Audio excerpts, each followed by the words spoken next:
Hey guys!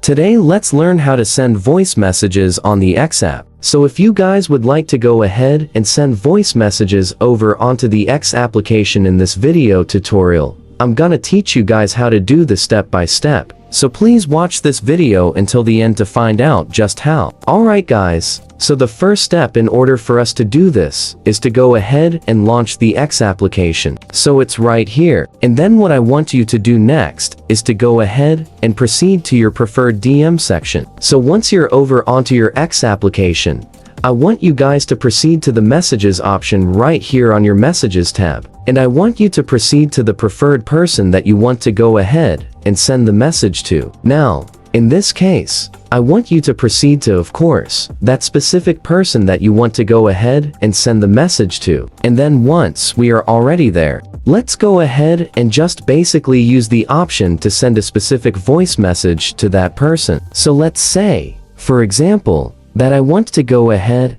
and basically send a message to, let's say, Wagyu. So we need to go ahead and message this person. But of course, we actually need to have this person verified for us to message them. So what we can do as well is to message other people. So let's actually try to go ahead and message this person over here. And if you want to go ahead and send them, let's say a voice message, just go ahead and just tap on this voice message option, and that's going to allow you to record the audio up to 140 seconds. And once you're done recording, of course, just tap on this option again to stop it, and you have the option to send it. As you see right here, you could also go ahead and tap on the play audio to listen to it first. And that's all for this video guys. Thank you guys for watching. Please like this video and subscribe Tribe as well if you guys learned something. And I'll see you guys on the next video.